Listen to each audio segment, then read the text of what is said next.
Welcome to A Course in Miracles, Palm Beach Study Group. We're on Chapter 6, Section 3, the relinquishment of attack.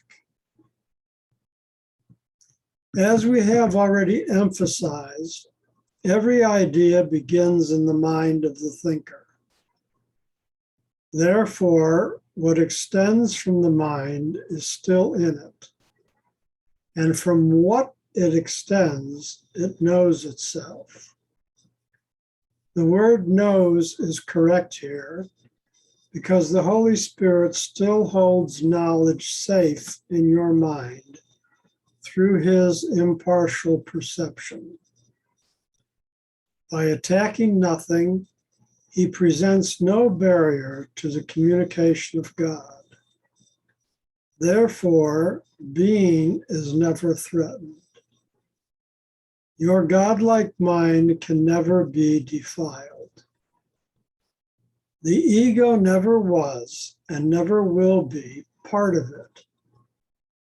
But through the ego, you can hear and teach and learn what is not true.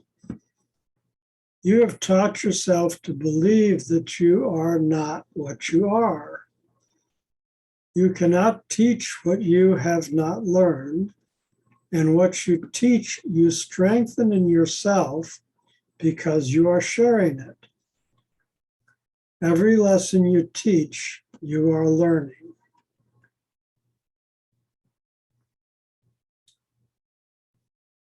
So in case you didn't know, we're on page 99 in the text.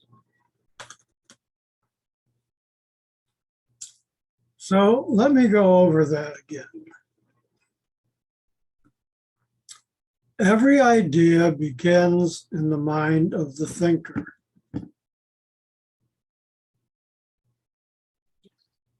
And that is us. We are the thinker. Every idea begins in our own mind. And what extends from the mind is still in it. So the thoughts that come out of our mind began in our mind, and they're still in our mind. Even though we release them, we retain the origin of them. And from what it extends, it knows itself. So the mind knows itself by what it thinks. And the Holy Spirit holds all knowledge safe in our mind, in our spiritual mind, by his impartial perception, which means he doesn't attack anything. He's not going to say, oh, that idea is no good. He presents no barrier to the communication of God. Therefore, being is never threatened. We are never threatened by spirit. Your godlike mind can never be defiled. And remember, we are of a split mind, spirit mind and ego mind. Therefore, our being is never threatened, and our godlike mind can never be defiled. The ego was and never will be a part of it. Our ego mind is not a part of our God mind. And it's through the ego mind that we can hear and teach and learn what is not true, what the ego is saying. And then it says in sentence 8, you've taught yourself to believe that you are not what you are. In other words, through the ego mind, we have taught ourselves to believe that we're human beings, that we're separate from God, that God's up there and we're down here on the world. We've learned to believe that we are our bodies. We've learned to believe that if we're not good, we're going to go to hell. And just all kinds of nonsense that the ego has perpetrated on us. So we've taught ourselves through our ego mind to believe what we are not. And you cannot teach what you have not learned, and what you teach, you strengthen in yourself because you're sharing it. So every time we share these thoughts, we strengthen them. Every lesson we teach, we are learning. And so every thought we let out there is coming back to us, so to speak. We're learning them. Are there any questions?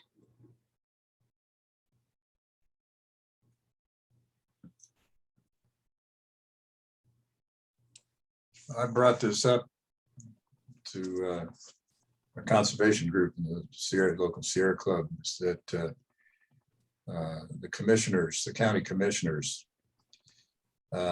essentially are taking bribes from developers in the ag reserve, and we get some of the most ridiculous votes on things in there that you know, it's see how they vote.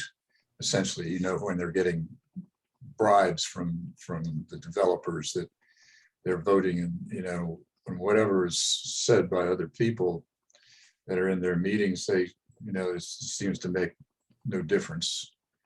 And so it's, I brought up the idea of the, you know, the higher mind is where the ideals come from, the ideals of representative government is an ideal that comes from the spirit mind, and the selfishness and the comes from these people. They're using the county commission essentially as a stepping stone to a higher office, and the selfishness that's going on in that regard, taking these bribes, essentially campaign contributions from these organizations. They're coming from the ego, and that's where the selfishness comes from. So it applies to every day. Oh, definitely. Yeah. Everything we're reading in this course applies to the everyday. Most definitely. Thank you for sharing. Thank you. Okay, we're going to go on to paragraph 2 then. That is why you must teach only one lesson. If you are to be conflict-free yourself, you must learn only from the Holy Spirit and teach only by Him. You are only love. But when you deny this, you make what you are something you must learn to remember. I said before that the message of the crucifixion was, teach only love, for that is what you are. This is the one lesson that is perfectly unified, because it is the only lesson that is one. Only by teaching it can you learn it. As you teach, so will you learn. If that is true, and it is indeed true, do not forget that what you teach is teaching you, and what you project or extend, you believe. So you are only love. So that makes a great affirmation. You know, anytime that you're tempted with ego thoughts or ego behavior or something, you can say to yourself, I am only love. It's, you know, there's words here in the course that are very simple, and it's, people look at it as being such a complex subject, but in reality, it's not. yes, there's a lot of verbiage trying to give our minds something to grasp onto, but throughout the course, we see these very simple truths that we should write down and latch onto and pin them up on the bulletin board and write them on a sticky and put it on the bathroom mirror. I am only love. That's the essence of it. Teach only love, for that is what you are. As you teach, so will you learn. So teaching only love means to be an example of love, to example that. It's not that you're out there on the street corner preaching and teaching on a soapbox. It means just live your life so that you're always teaching love by your actions, by your words, by being kind, by being compassionate, by being empathetic, by not getting angry, by being patient. All of these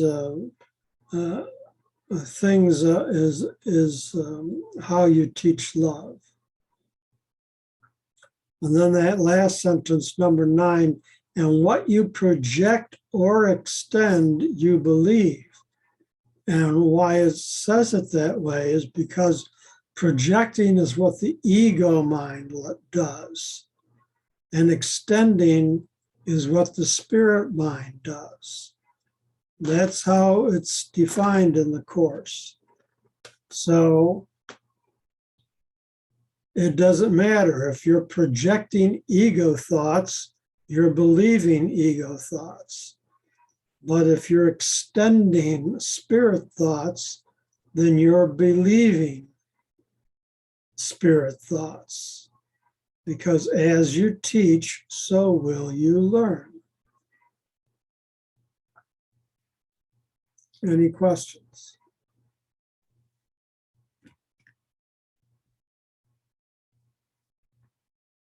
Let's go on to paragraph 3.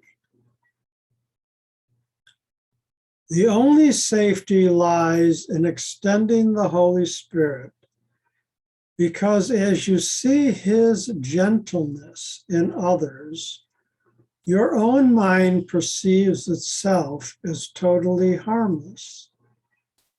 Once you can accept this fully, it seems no need to protect itself. It sees no need to protect itself. The protection of God then dawns upon it, assuring it that it is perfectly safe forever. The perfectly safe are wholly benign. They bless because they know that they are blessed. Without anxiety, the mind is wholly kind. And because it extends beneficence, it is beneficent. Safety is the complete relinquishment of attack. No compromise is possible in this. Teach attack in any form, and you have learned it, and it will hurt you. Yet this learning is not immortal, and you can unlearn it by not teaching it.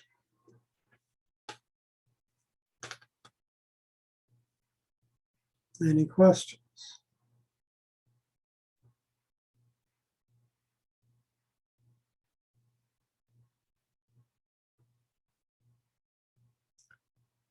So, safety is a big concern for human beings. They are constantly concerned about their safety, their physical safety, their financial safety. And what we're being told here is that the only true safety lies in extending the Holy Spirit. In other words, extending love. It's in extending love that we actually find safety. People who look to the ego for safety, it always lets them down. The ego will always turn around and attack, no matter what you do in the ego world, to try to keep yourself safe. But if you're extending the safety of the Holy Spirit, if you're extending love, and then you're teaching love, and then you're learning love, and then you are always safe, because Spirit is always protecting you. So see his gentleness in others, and then your whole mind, your own mind will perceive it as totally harmless. And that's really the key. The key is how we see our brothers. If somebody is getting angry and appears to be attacking us in the ego world, we do not have to accept that perception. We can, in our minds, send them peace, send them love. You can do this silently. That's what prayer is. And you can refuse to engage in confrontation. You can refuse to argue back. You can turn around and leave. There's many different choices that you have when you decide not to engage in the ego behavior, but to extend love and peace instead, to work with spirit instead of ego. And the more you do it, the easier it becomes. And there are people who, have been examples of this throughout history. Jesus, for one, of course, they crucified him, but he did not fight back. He did not become angry. He did not lash out.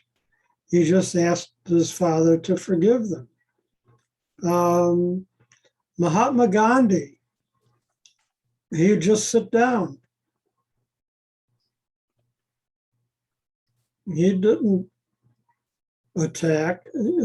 There's many others that unfortunately I'm not thinking. Does anybody else think of another example in history? Martin Luther King. Martin Luther King, yes. He taught everybody, don't resist the police. Just sit down. If they're going to arrest you, just go peaceably. Don't get angry. Don't fight back. Yeah. South Africa, I can't remember his name. In South Africa, Nelson Mandela. Yeah, he went to jail and Yeah. he was nonviolent. Yes. There are others who are. John Pelosi. Who? Pelosi. I never heard of him. Did you have some examples you thought of, Ed? Oh, well, I was just thinking in terms of, I walk my dogs a couple of times a day in a neighborhood, and in a neighborhood, north of ours. And so occasionally I run across some young blacks that will look at me in a hostile way, essentially, as a and I have applied this, what I'm learning in this situation is just to smile and wave at them, and so that we get rid of that anxious behavior, because they look at me as an old white man, and they I guess they see old white men as being anti-black or something. And so I have learned that I'm always very friendly with these people when I see them out on the sidewalk or the street, to be friendly with them, and then eventually I see them again and they'll wave back. Oh, yeah. So, yeah. Yeah, I do the same thing. When I'm passing people on the street or something, especially if we make eye contact, I'll always give a little wave and a hello, or how are you? We have a lot of uh, teenagers of color, children of color that come around the meeting house. And I always say hello to them. They're walking to or from school. Always be as friendly as you can. And that's extending love. And it's, we have to be careful with these words, because love, oh, I love you. Love can just be a hello, how you doing? That's enough. Right. In the appropriate situation, and just leave it at that, and just to let Friendly. people know that you're friendly, right? That Yeah. you don't perceive them as a threat. Right. If you show them that you don't perceive them as a threat, then they're liable not to act in a threatening manner. Yeah. Thank you. Thank you. So another example that this brings to mind, there was just a post on Facebook that somebody did, and I had known about this, years ago, but during World War II,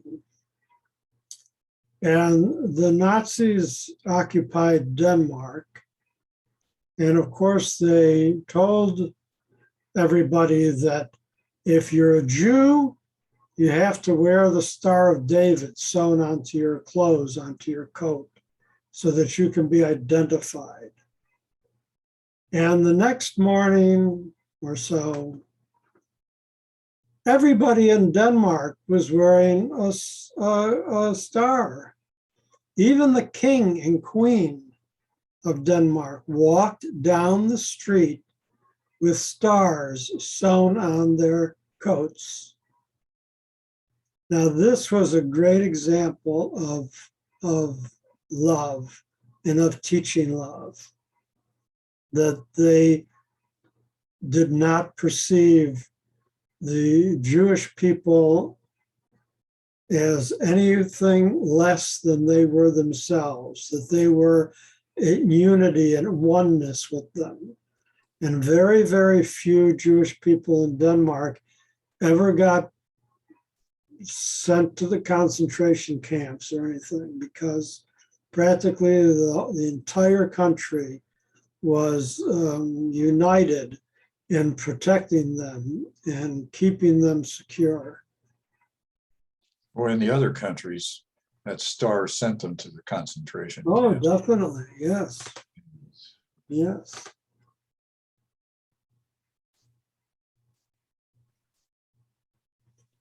So we're on to paragraph 4, which is actually the last paragraph of this chapter. Since you cannot teach, your salvation, I'm sorry, let me start again. Since you cannot not teach, your salvation lies in teaching the exact opposite of everything the ego believes. This is how you will learn the truth that will set you free and will keep you free as others learn it of you.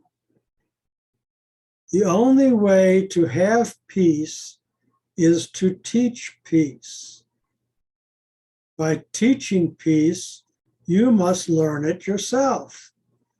because you cannot teach what you still disassociate. Only thus can you win back the knowledge that you threw away. An idea that you share, you must have. It awakens in your mind through the conviction of teaching it. Everything you teach, you are learning. Teach only love and learn that love is yours and you are love.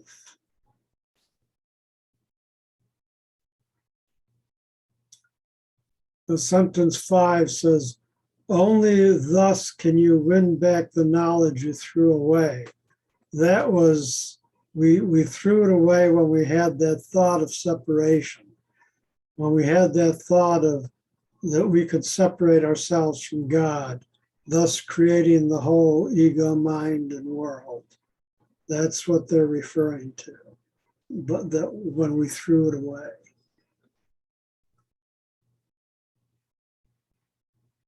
Any thoughts, any questions?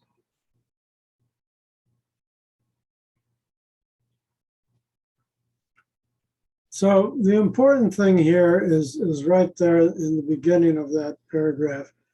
You cannot not teach. And the Course has been emphasizing this over and over again, week after week. We're teaching by everything we do, everything we say, everything we feel, every vibration that we emit out into the world. We are teaching. We cannot not teach, but we have free will. And now that we have learned that we have ego mind and spirit mind within us, we can use the decider, which is also in our mind, our free will, to always decide between ego and spirit mind, to always decide between ego behavior and spirit behavior, to always decide between whether we'll attack or whether we'll love.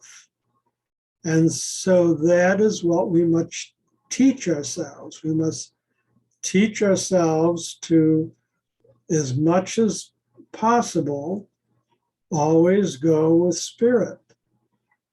And as we exhibit that in our lives, we're teaching it. And as we're teaching it, we're learning it. So it becomes reinforced. So the more you do it, the more you learn it, the more you teach it, the more you learn it. And eventually you work yourself out of thinking with the ego mind altogether. And that's the goal.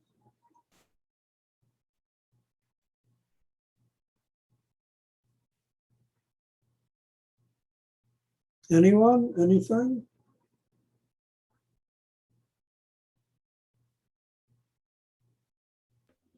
Keep going, you're making a lot of sense.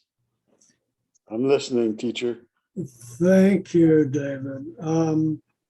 We are actually at the end of this section. And the next section is fairly long. And I'm not really feeling like starting the next section and then having to stop halfway through it. So I'd welcome any discussion, examples you may have of how you're putting the Course to work in your own lives, as some of you have already touched upon, or any other questions or thoughts about what we read tonight? Well, I'm also reading Edgar Cayce. Are Yeah, you familiar with Edgar Cayce? yes, And it seems to be enmeshed. It seems to be, the same program. It's yes, coming from the same source. Yeah, there's only one source. That's the key. Yes, there are many others throughout the world, living today and in the past. All kinds of saints and Buddhas and teachers and metaphysicians, what have you, all teaching the same lesson. Mhm. But the course is kind of special in that it's fairly recent and modern, and it's so very comprehensive. You know, lots of the other material that's out there touches upon this, touches upon that. But if you study the whole course, it really it leaves no stone unturned. Yeah. David? Well, it's a waking up, and it don't come easy. It's but if you're conscious in your everyday life, you see the miracle of the Course in Miracles. You see the love, and like you said, you have to teach it. We are the teachers. We are the students. We are the students. They are the teachers, and it's a matter of practicing and having faith and keep doing it until it happens automatically in your life, and that's the awakening. And it's a beautiful feeling when that happens. Yes. Hi, Hi, Diane. greetings from Texas. Are you Um, guys in Texas, really? Yes, we are. We're in Oh, Waco. wow. Okay. So we just happened to look and see, we're like an hour before you. Yeah. And I don't know if we got, how late we got on, but anyways, I just thought I would, this is sort of an aside. It was interesting that you were talking about the Holocaust today, because I mean, it's the first time I remember you talking about it. I was kind of doing other things while this was happening, but today is Kristallnacht. Oh, Was interesting that you brought up the topic of the Holocaust 2 times in this conversation. yes. Can you explain the crystal Nacht, please? That's when in Germany, they broke all the glass for the stores The Jewish order. and burnt some of the stores down of Jewish stores. And that's a crystal and not the night of breaking the glass. Now I remember. Yeah, I did read that. Yeah. It So wasn't just stores, it was synagogues too. Oh, synagogues too. Yes. And yes, and that was like one of the major turning points of when the Nazis came to power. Yes. That whole section of history is a very good example of ego working in the world. And so that's why I brought up the Danish in the midst of all the ego, all the atrocities that were going on, and yet they chose to act with love. And if if you can act with love in such a severe situation as that, then it should be easy peasy for us to act in love as in our day-to-day dealings with people. Things aren't nearly so severe for us in our society. Well, it helped that the king wore a star also. Yeah, I mentioned that. Yeah, oh yeah, so he kind of led it, but yeah, it's amazing that all these people joined behind to help their Jewish brethren. Mm-hmm. Yeah. Good. So I think we've reached our time for today, unless there's any other questions. Yeah, why did you leave recording on? The recording is still on. We have not ended yet. Oh, okay. I'm asking if there are any other questions yet. Okay, if not, then let's have a moment of silence and we will stop the recording.